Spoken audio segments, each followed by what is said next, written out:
and she prays to Shiva. As she's praying, Ganga comes and says, "Lady, what are you doing?" And Amba says, I'm performing tapas to destroy your son. And Ganga says, "You're a crooked woman. Half of you will become a crooked river." So she's become Ardha Nari and Ardha Nadi. And then Shiva comes and she's reborn as Shikhandin, and her gender play is such that, it's pretty clear that she's an androgyne. And then remember, Arjuna himself spent a year as a eunuch, Klybia, in the Sabha of Virata. So there are Ardhanari motifs galore. There is Shiva's chariot. Shiva himself is there. And you also have on the flag Hanuman, who is Maruti. And the Maruts follow Rudra from Vedic times. So all these Vedic elements are now redeployed to explain Shrishti, Laya, and Sthiti. So you see how we've gone from grammar and we've gone on to characters, and from characters to cosmic events. And that's the depth and beauty of Mahabharata. That it may appear sprawling and big and self-indulgent and languishing, but it is very, very precise and very, very deep. And if you use Nirukti, much more will be explained through that. And that is why with the Vedangas, you have to support the Mahabharata. Next. So we already, I'll go over here. We already have the two categories, time or samsara, or becoming, and eternity or pure being, which is unchanging. So you have 7 plus 1 Vasus here, Bhishma being the 8th. And on this side, you have Vasudeva Narayana. And Vasudeva Narayana will further emanate as Narayana. Then you have Vasava, who's Indra. Indra is called Vasava. And he's associated with King Vasu. King Vasu will create progeny, who will be Vyasa. And so, in a way, Vyasa is a product of Vasu. And Krishna Dvaipayana, and then this one Vasu remains as Bhishma. Then Krishna Dvaipayana will create the 4 Vedas, divide the 4 Vedas, combine it with a narrative that he is given, and he will create the Pandavas and the Kauravas. So all the characters, including the author, etymologically goes back to Vasu. Do you see how precise this character building is? And then the Chitrashikhandins, who are the elemental Prakritis, with Swayambhu Narayana as the 8th, spin the proto-epic, which is read by Vasu and Narayana. This is in the Narayaniya section of the Moksha Dharma Parvan. And then it is supposed to disappear and reappear as the Mahabharata. A complex story is being told. And in the epic, Arjuna, whose name is Vasavaja, everybody will have a Vas-root connection, all right? So for example, Karna is called Vashushena. That's the name that Radheya gives. And it's not by accident. Arjuna and Krishna fight. In the battlefield, Arjuna will get the Bhagavad Gita that tells Arjuna how to live in this column of time and becoming. How should one live here? Without attachment and doing one's duty, Swadharma. And then Narayaniya is put in the 12th book after Rajadharma and Apadharma, and Narayaniya tells you how to get back to Nivritti. At this point, Vasu, who was a friend of Indra and was hovering in Swarga with him, falls into the ground, but Narayana sends Garuda so he can go to Vishnupadam. This is the kind of brilliant conceptual schematics that arise from just the grammarian's analysis of language and its connection to reality. So the Mahabharata is not just a story for children. You know, I've heard this. People say, hey, you know, you can go to a guru, learn Advaita, and then you're fine. But those who can't do that, for them in a childish form, there is the Mahabharata. I have a problem with the childish form of Mahabharata.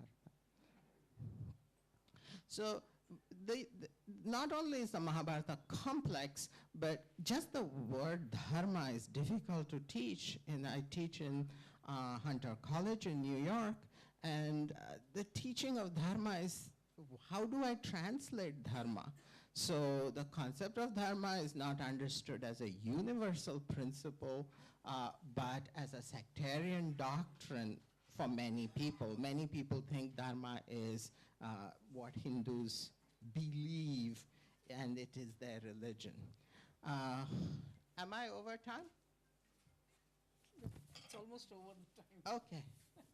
Let me, okay, I just have 3 slides. Okay, so the religious motives for discussing dharma question, next. Dharma is confused with the concept of law, either religious law of Moses or secular laws or different varieties of ethics like utilitarianism and Kant's deontological ethics, virtue ethics, etc. It is not understood as a principle having transcendent and lasting effects, but is connected only with worldly success. So these are some of the things that come up in class when I teach about dharma, so it is difficult to teach dharma.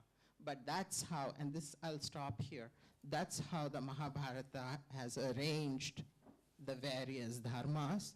Remember the dhatus, remember the Vasu, Vasudeva, remember Pravritti, Nivritti.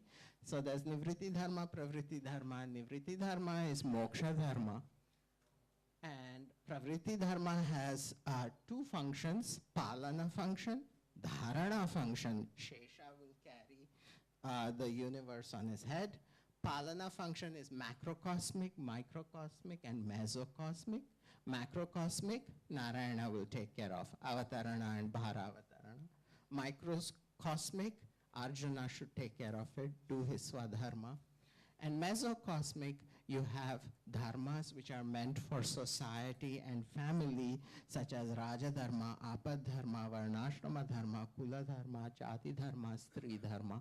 So even the various dharmas are brought together, but not dogmatically so. They're brought together in the larger context of the decline of dharma in Kali Yuga. They're brought in, there is always dharma samshaya and dharma samvada. So it's a very complex way of thinking about dharma, which I think is highly appropriate for us today. And so when we think about how to go into the next, how to live this century, I think reading the Mahabharata gives us lots of good ideas about how to go from here. Thank you very much. Fascinating that I completely forgot to look at my watch. And then when I saw it, it's, God, it's more than 20 minutes, of course, we've given. Now, because time is very short, if there are some questions, please do it fast, because even they have to go, and we are also running short of time. Find them in other epic systems, such as Greek and we all know. How do you explain the correspondence? Do you believe that these Nirupta functions were also present, or do you believe they just got fragments of the original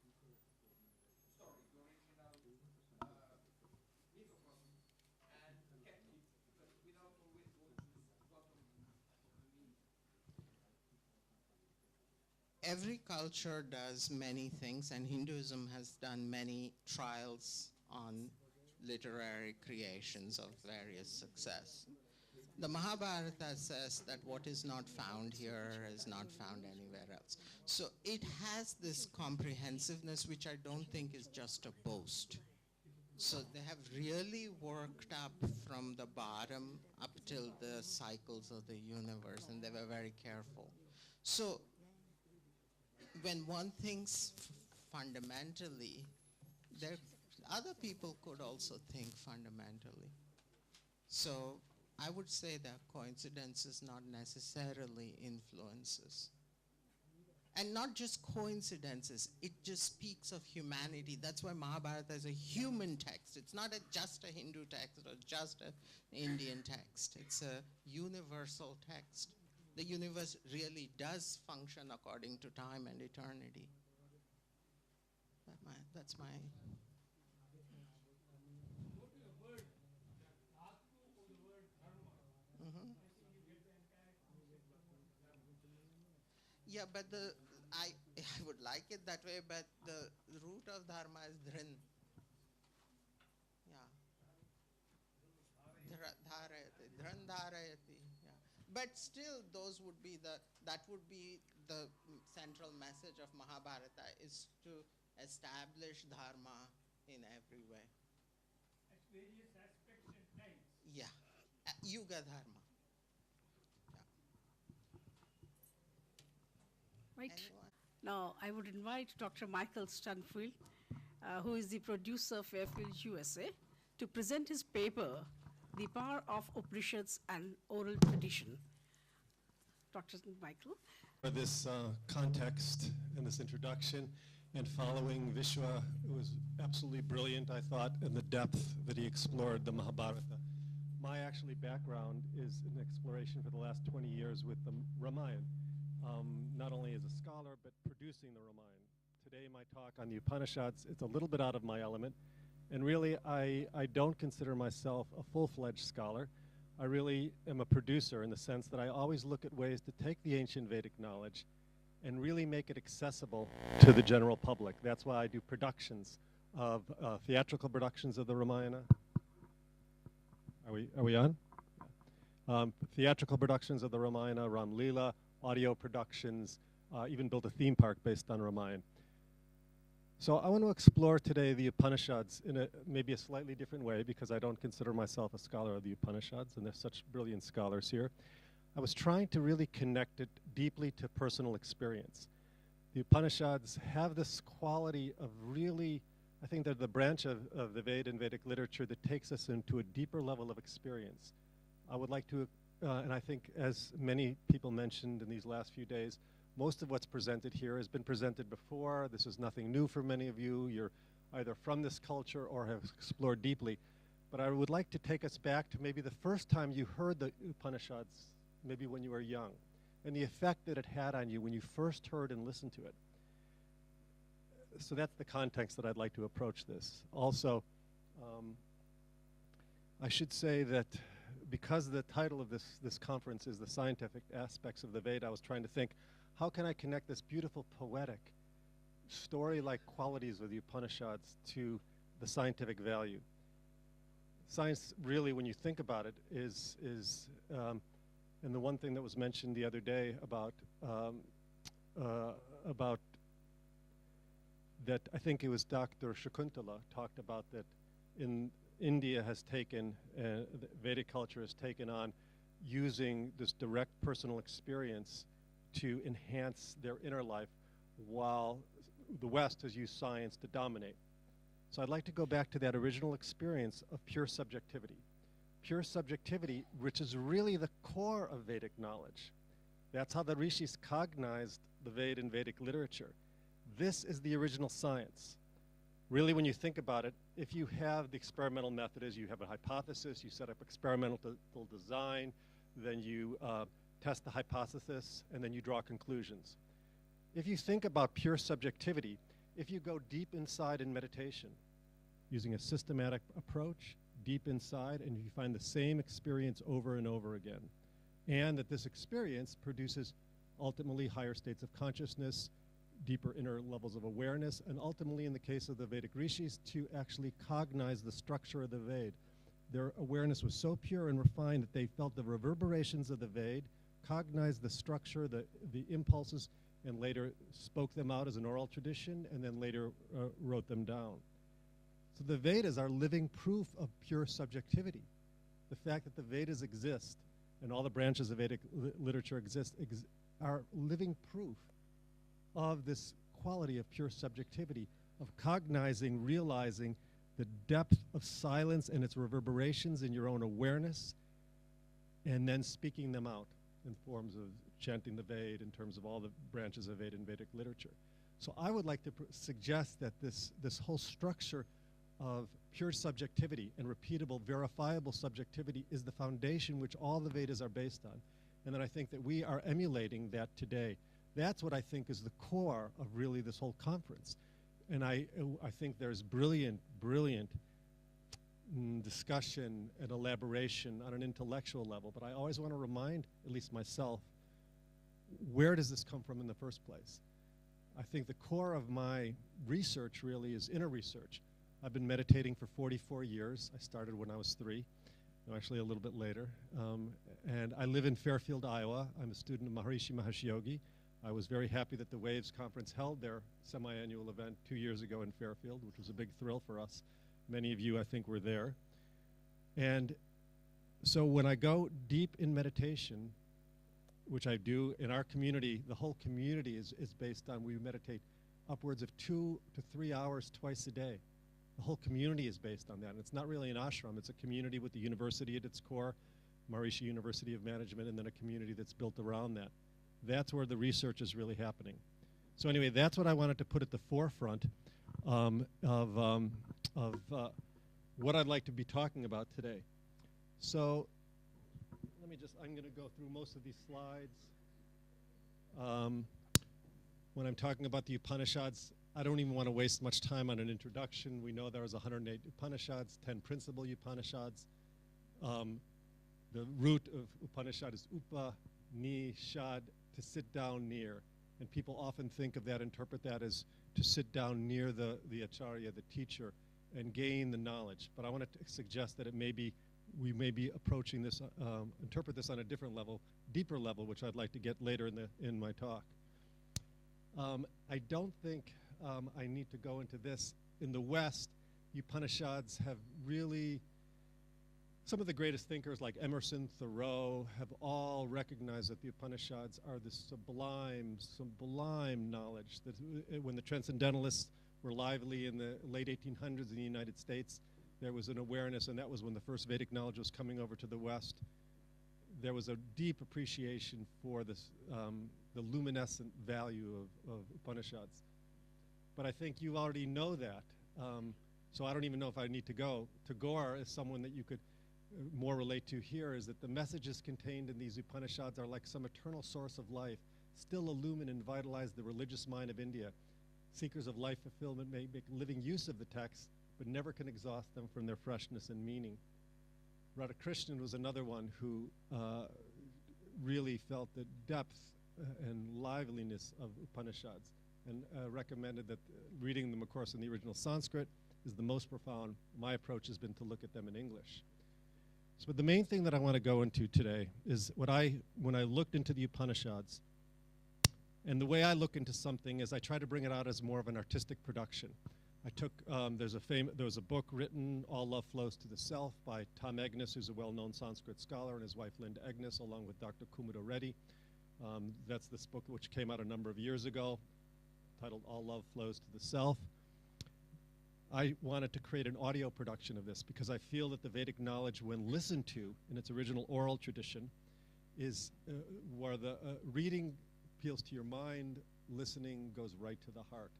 That's why I spent 7 years doing the first complete audio production of the unabridged Ramayana of Valmiki. It's the world's longest audiobook. It's 75 hours long, a full dramatic production. So I wanted to go into the stories of the Upanishads so that you could listen to them and relive that experience, the experience of how that awareness percolated into your mind and heart. Quick story is at the beginning of the year, I start every year by doing 9 days of total silence and meditating about 8 hours a day. That's how I kind of create my year. During that time, I began to listen to read some of these stories from the Upanishads. And when I was in that deeply settled state, deep awareness, these stories were so lively and so pure and so refined. And that's why I decided to create this audio production, which I just finished the day before I came here. So let's look at what these 3 central themes may be. And this is the real central theme of Upanishads are this absolute primacy of Brahman, the experience of Brahman, and also of knowing the self. So let me talk about a little bit what I mean by the primacy of Brahman. And I think it's really captured in one of the Mahavakyas from Upanishads, from Chandogya Upanishad. Sarvam Kalvidam Brahma. All this is totality. Brahman exists in all beings. Brahman is the ultimate context out of which everything in the cosmos is made. Brahman is within all things and transcends all things. Brahman is in the world, both in the world and beyond the world. Unmanifest, manifest, unity, diversity, silence, and dynamism. Brahma Vidya is the purpose of life. One example from the Mundaka Upanishad is Brahman truly is this immortal. Brahman is in the front. Brahman is behind. It is to the right. It is to the left. It extends below and above. The whole world is nothing but Brahman, the supreme. You know all this. This is what's brought out in some of these stories from Upanishads. The other key element is that that Atman is the self. It's Atman is our inner essence, which transcends the personality, awareness itself, devoid of content, pure wakefulness, like the silent depth of the ocean, not limited by physicality. This is pure spirituality, no distinctions, no boundaries, no thoughts, no emotions, pure unbounded awareness of awareness itself. Atman is not a theoretical concept. It's a reality that anyone who meditates on a regular basis experiences deep inside their own awareness. So now we've developed this concept of Atman and Brahman. And those are the 2 elements that really come out in Upanishads. And why don't we go now to, actually this was the second principle that's going to come out in this, is also that there's now this congruence between Atman and Brahman. This is really the key central part of connecting Brahman, totality, with the depths of our own experience, our individual nature, our Atman nature. And why don't we now play an audio clip from this new production of All Love Flows to the Self. We're going to go to the story of Shvetaketu from Chandogya Upanishad. And why don't we go now to, you can play this audio clip.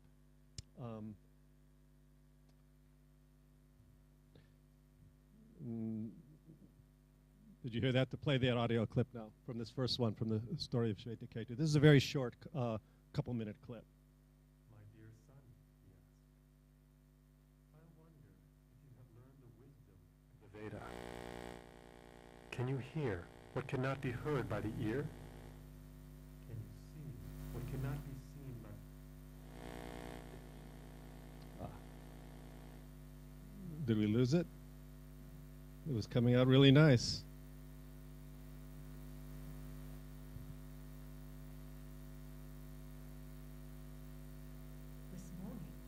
No. Can you hear what cannot be heard by the ear? Can you see what cannot be seen by the eye? Do you know what cannot be known by the mind? What do you mean, dear father? Ashvetaketu was surprised. Do you know that?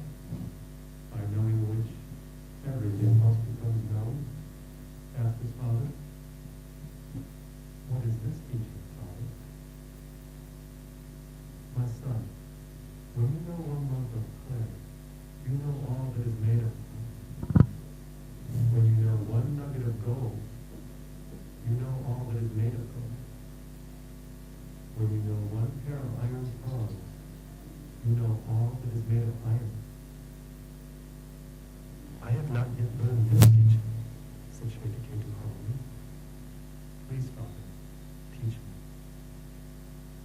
As you wish, my dear son, said his father.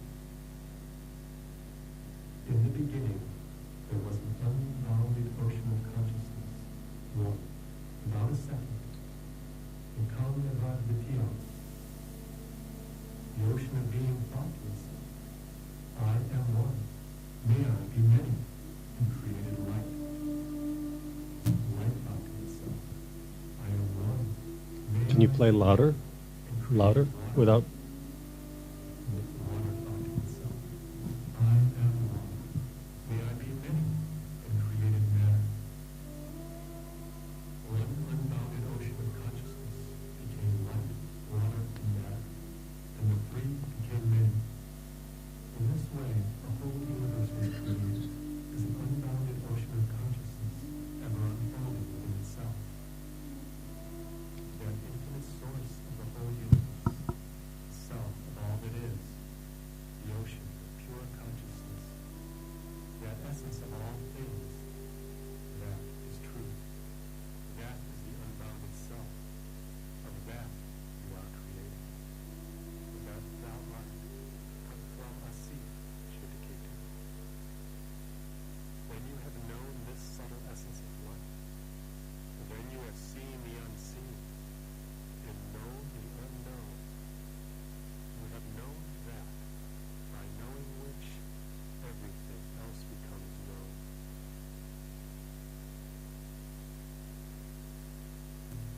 So that is just a little flavor of that. But this connection between Brahman and Atman is, as I said, really the core. Because if Brahman, which is totality, permeates every aspect of creation, it also permeates us. Therefore, Brahman is our own being, our own consciousness. Brahman is the ocean, and Atman is the drop flowing in the ocean. This identity or congruence between Atman and Brahman is really the main principle of Upanishads. Thou art Tattvam Asi. These are one of the great, obviously those great four Mahabharatas, which we know are Ambam Asi. I am this totality. I am Atma Brahma. The self is Brahman. So, and that consciousness is Brahman. Prajnanam Brahma. Brahman, which pervades everything, can be known within each individual, and we can access the whole of creation just by accessing our very own self.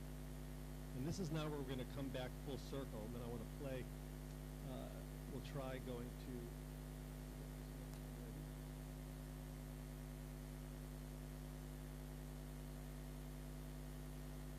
we're going to get this audio clip ready from Nachiketa. Beyond the objects of perception are the senses, Yama said. Beyond the senses is the mind which thinks. Beyond the mind is the intellect which decides. Beyond the intellect is Atman, the self. The self is without sound, without touch, and without form. The self is eternal, without beginning or end. By knowing the self, you know the secret of immortality. When you seek life eternal, you must turn your attention inward. There you will find the self. The innermost self resides in the center of the heart like a flame without smoke. It is the same today, and will be the same tomorrow. It grants all desires. The self is Brahman. It is the immortal. You will know the self when your senses are still. Your mind is at peace, and your heart is pure.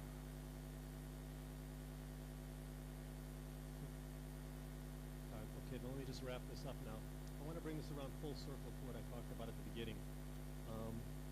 Vedic knowledge to be grounded in the scientific basis. We look into the commentary of Vedic sage Maharishi Mahesh Yogi. One of his key contributions was to underscore the Upanishads are a living reality that can be experienced in our own consciousness through a systematic experience of transcending, meditating on a regular basis. The systematic experience of Turiya Chetna is the fourth state of consciousness. And the Mandukya Upanishads speak of this state of as a pure consciousness as Shivam, Shantam, Advaitam, Chaturtam Manyate. The peaceful, benign, undivided, that's known as the fourth. This is the self. This is the foundation of experience. This is the third main value of Upanishad. We talked about Brahman, Atman, the congruence between those, but you really need a technique, something that actually structures that awareness in your own consciousness, in your own being. And as I said, pulling it around full circle, is that there's a systematic procedure that the scientific basis of pure subjectivity is the regular experience of that cultivates an awareness which is provides the fertile ground for the Upanishads and the Mahabharata of the Upanishads to exist in our own awareness. And the thing is, the other value that makes it scientific is in the sense that they find that there's a certain, it's not just pure subjectivity. Outer science can verify that there is this brain signatures of people who meditate on a regular basis, this coherence between the two hemispheres, front and back, that's called global alpha coherence, which is a term where they find that meditators as well as high-functioning athletes, musicians, top-level CEOs show that same peak level of performance that relates to their brain structure, brain physiology, as well as their experience. So now you can see that we have both this quality of this universal level of Brahman, the capacity to raise ourself by ourselves, which is a line from the Gita, where our individuality, our jiva, grows to the level of Atman, where Atman and Brahman raise to the level where there's a congruence. That's a process of cultivating refinement of our nervous system, of our consciousness. And then we have this technique that enables us to raise. So then our jiva grows to Atman, Atman to Brahman, where we directly experience this level of unity inside of ourselves. And that experience of unity is really the foundation of Upanishads. And I hope I've given you a little flavor of sitting down near, which is another interpretation that I suggested, is it's not just to sit down near the teacher, it's to sit down near the universe, where everything becomes near and dear to ourself because we experience the entire creation. Our own inner experience and the creation is one and the same. That's really when you take Upanishad to sit down near yourself, where yourself is intimate to everything in the environment around you. So thank you very much. Probably you can ask them the tea time when we have the tea break. It should be fine. Now, if they have any questions, or do you? It's okay, Aditi. Thank you, Dr. Michael. Thank you. Now we can move to the next paper, writing an introductory textbook on Sanatana Dharma for a global audience. This is the title of the paper to be presented by Dr. Narayanan from Georgia Institute of Technology, USA. Now, Dr. Narayanan. Your mouth. This is from our hearts. This is a piece of work that we have wanted to do since we were children. We never had what is called formal religious training in our village.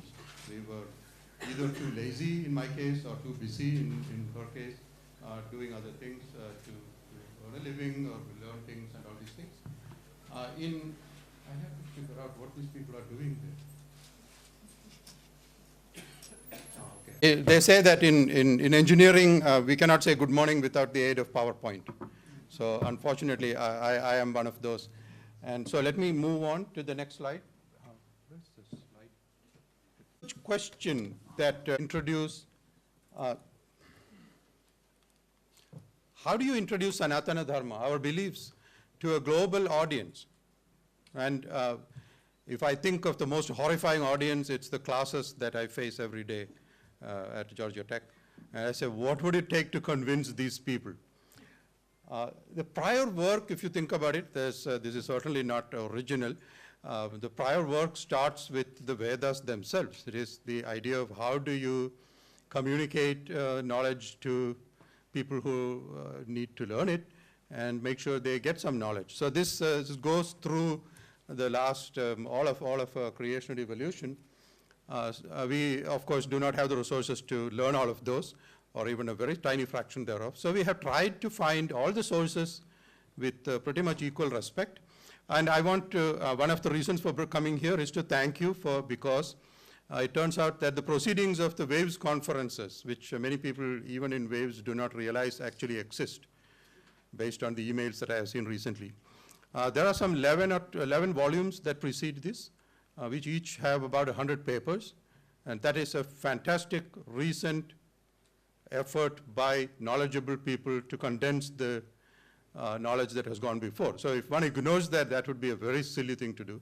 So we have tried our best to take that. And I think, so our book may be the first one that actually lists many of these papers.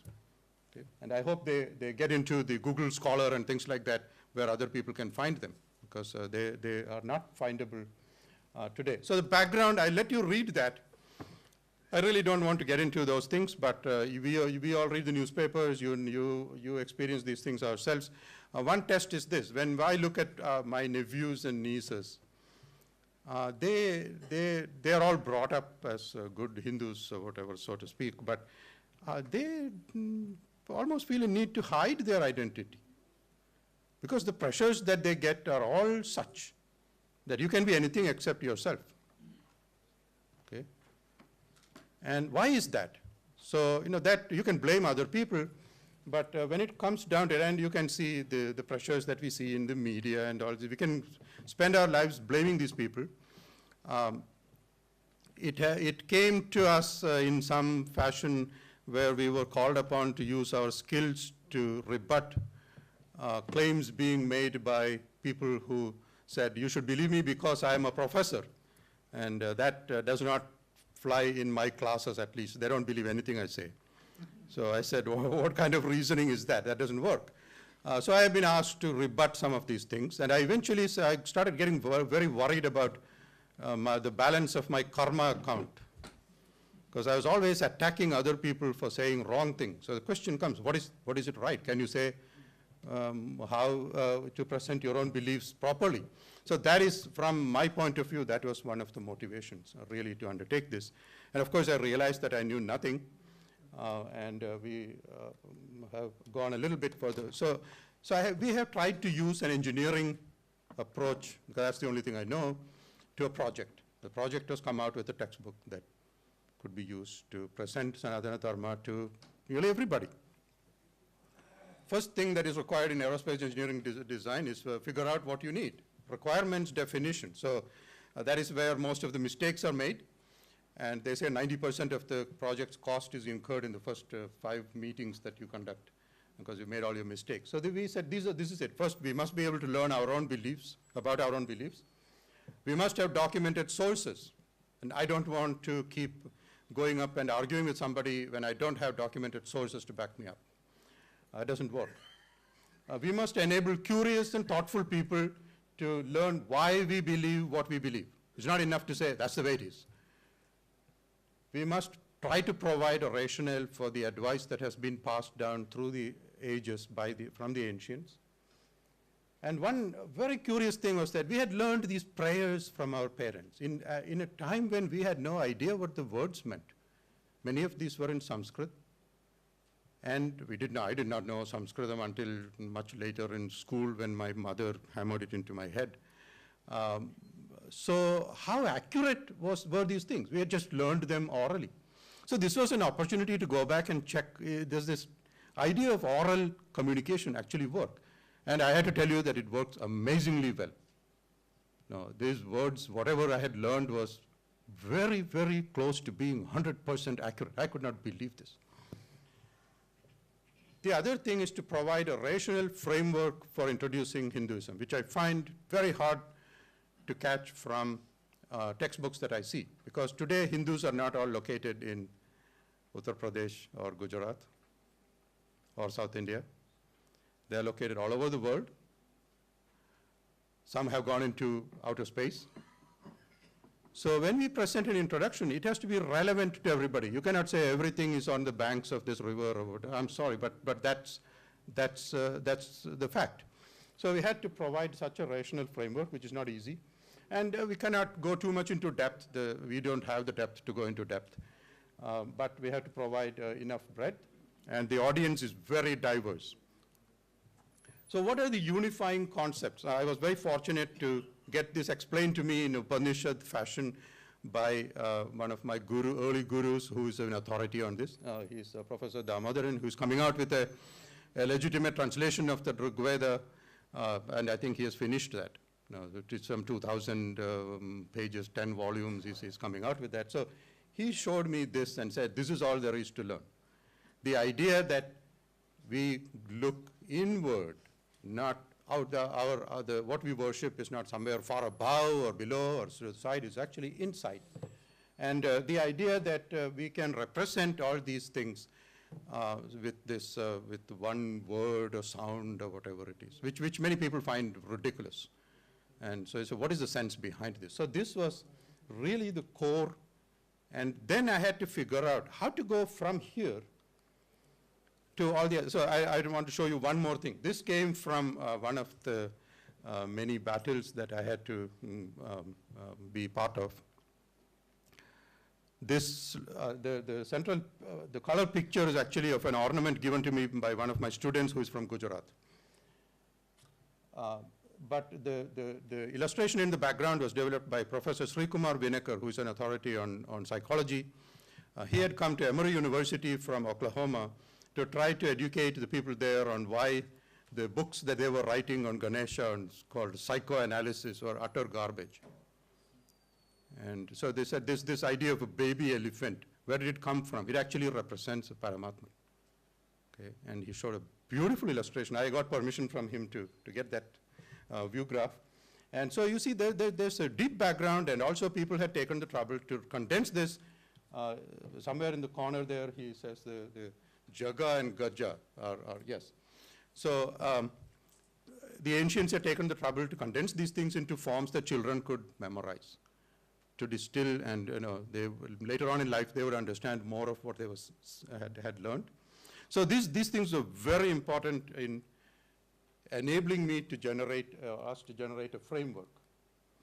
Then if people ask, okay, what is all these stories and this, and what is the role? So according to us, this is there is a forward evolution in time that is going upward, and it starts from the Vedas at the bottom, and then they generated the Vedantas to explain what is in the Vedas, and the Upanishad that is precisely sit down next to somebody and learn. Then there was the evolution into devotional hymns and rituals, and then somewhere there was the transition to bhakti, and the idea that one should do things to one's greatest abilities and excellence and devote those to the Paramatman. So that brought out the art, poetry, drama, the skills and disciplines, the Dharma Shastras, everything. But at the same time, there were also on to the left, there were the epics that were developed, very much to explain these deep philosophies in forms that were that one could relate to human life. So that is as I see, the role of the epics. And so then there are legends and interpretations, and the Puranas are all, so they continue to evolve, and they're very much alive. At the same time, there is debate and introspection and argument and sometimes violence about all these things. So that is the cycle that keeps rejuvenating these things and reviving. So there is a forward evolution in time, and that is one of the things that we realized, that there is a limit to how much one can learn by just saying chronology. A lot of the chronology idea fails because you say, oh, that can't be BC, whatever it is, because there's these words there that clearly came from somewhere else. These are things that have gone through a lot of evolution, and the same things have been, the Puranas are retellings of the many of the same things over and over again. So there's certainly a cyclic nature also there. And so there's limits to what one can do by carbon dating or linguistics or whatever it is, although they are, of course, valuable. Then we had to make some design decisions. This is what one does in aerospace engineering also. So one is that we said our textbook is not a prescriptive textbook saying memorize this and you have become expert. Definitely not. It is a learner's friend. So we start with the core concepts, and then we reiterate those from different perspectives and say this is what people said about it, some people did not agree with this, and this is what happened. Last 4 chapters is where we present a lot of outrageous things. That I don't think she has read those chapters actually. There I do present so many of things which you can disagree with them, and that's fine. And recent debates, I try to summarize what has been happening. So it is a standalone book that was a requirement, but we do have over 300 references, which essentially enable somebody. I can claim that I have represented all of creation in this thing, because those references go to hundreds of other references and so on and so forth. So the interested learner can go as deep as they want or as broad as they want. We decided that one should not impose this, what I consider a very snooty position, that if you don't know Sanskritam, you cannot be a Hindu. That is a very dangerous thing today. It's destructive, and we want to stay away from it. So we do stay away from it. At the same time, we try to gently introduce the idea of how the words and terminology came about, what are the word roots, so that they make sense. Okay? So this is a conflicting thing. We haven't fully resolved it. And that leads to the system of transliteration. We start out, and then we say, I'm not going to keep writing these odd capital letters in the middle of a word. After some time, you know how this is pronounced, and I'm going, no, that's it. So you become an insider at that point. So that is what we did. I very clearly reject the idea that one should only depend on peer-reviewed journals. And I don't have any doubt about it. If it were not for the internet, we would not have this conference actually, because it is the internet where we are the kings and queens today, okay? It is the peer-reviewed journals where they close the doors and say, no Hindus allowed, or whatever it is. We cannot succumb to this thing that, if it is not in a peer-reviewed journal, translation, something that is a fellow of the Royal College of Hindus or whatever it is, we have to get away from that. And I have no doubt in saying that, because I am an engineering researcher. I do have over 400 publications. Many of them are, I think, about 200 are what you call peer-reviewed. And I have published enough garbage so I can certify that many of the things published in the peer-reviewed literature are garbage. Okay. So then we do seek to, so this allows us to seek the resources developed by believers, which is something that the peer-reviewed journals often reject, saying you're not an objective scholar because you're a Hindu believer yourself. That is nonsense. You cannot make sense of something that, a belief system, unless you have at least some empathy with the believers. So we seek resources developed not by certain university affiliations or chair designations, but we try to find things that were developed by believers who did it with, from their hearts.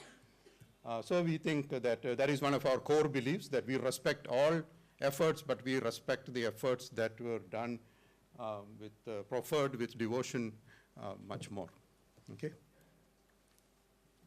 So some departures from, this is where I do get controversial about it. I avoid comparative religion. I do not think that in the book you'll say, as you say in XYZ religion, or oh, better than that religion. No, nothing. If you want to convey what your own belief system is to somebody whose belief system is something else, you don't need to tell them whether theirs is good or bad. They know what it is. You just say what you are, okay? And so I think it's immature. It's like when I was in engineering school, they used to say, you're in aerospace, chemical is so much better, civil is so much better. This is immature. It's insecurity. We don't have to say that. We were the first, anyway. No, we say that, look, when Sanatana Dharma was first developed, there was no question of what is your religion. There weren't anything else, any other religions around. So anyway, so we do try to provide a rational linkage between ritual, prayer, and core beliefs. And we do place core beliefs over pageant, festival, and ritual. Okay? This is Rabindranath Tagore's words. You do not want your country to become one where, the truth has got lost in the dreary sands of habit, and reason has got lost there. So we directly deal with those things and say, those things have nothing to do with Hindu beliefs. Okay? Those have nothing to do with Sanatana Dharma. Sanatana Dharma, as we understand it, is completely consistent with modern constitutions in democratic nations. We avoid dependence on one guru or acharya. Many excellent textbooks are really excellent, except that they come from one mission or whatever it is. And that has some difficulties with that. So we try to avoid that, and we try to avoid overemphasis of one deity over others. Because in some parts of India, people who worship Vishnu and Shiva don't talk to each other.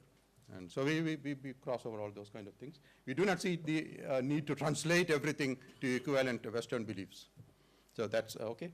And so we have corrected and refined this for a year in electronic form. Of course, we rejected the pressure to say, who's your audience? It's everybody. And so that's it. We list a set of core beliefs. That was one of the most important things that we had to do. Because people keep asking our children, what are your core beliefs? And they don't have an answer. So we said, here are some of the core beliefs. And the only thing, you know all these things. The only thing I want to say is that at the end, don't mess with us. We are not that nonviolent. That is not one of our core beliefs. Okay, we are gentle by nature, but when dharma demands it, can be different. Structure of the book is given here. So we start out, give the core beliefs, introduce the literature base, and then we go into this culture of debate and say that is what makes Hinduism, Sanatana Dharma, really live belief system. Ekam Sat, Vipra Bahuda Vadanti. And then we go into the concept of Ardhanarishwara, which I find the real answer to all these debates about what is the role of women, this and that. You look at the basic concept. So that is what we do. Then we go into the epics and we treat them very, very in a concise form. And then we look at some respect to belief, rituals and things like that. The last couple of slides, so we use the LaTeX software system. Which, for those who want to follow us, this is the only issue I've run into is I can't figure out how to get copyright clearance for all the nice images that I would like to put in there. Assessment data, well, I tried sending this to many authorities, they didn't read it. The only comment I want to present there is from my student. Yeah. One of our students who is a very Hindu, and he said, best thing I like about it is that they don't try to preach to me. Okay, you should think about that a little bit. That's what our young people are saying, actually. And so that's it, concluding remarks. We think we have done a good literature search, consistent with the size of the book. We've provided an inclusive listing of core beliefs and a flow from the Vedas to everything else. To provide an answer to this thing, if you have only, we believe in the Paramatman, how come you have these millions of... We can provide answers to all these things consistently. You don't have to say that's the way it is. Okay? And so that's, and we reject all the abuses and say that's not really part of our belief system. So that's really the book. And let me conclude with the acknowledgements to all the people who have helped us. Some, as I say, by not commenting on the book and allowing us to continue with it. Thank you very much. Not succumb to this thing that, if it is not in a peer-reviewed journal, translation, something that is a fellow of the Royal College of Hindus or whatever it is, we have to get away from that. And I have no doubt in saying that because I am an engineering researcher, I do have over 400 publications. Many of them are, I think, about 200 are what you call peer-reviewed. And I have published enough garbage so I can certify that many of the things published in the peer-reviewed literature are garbage. Okay.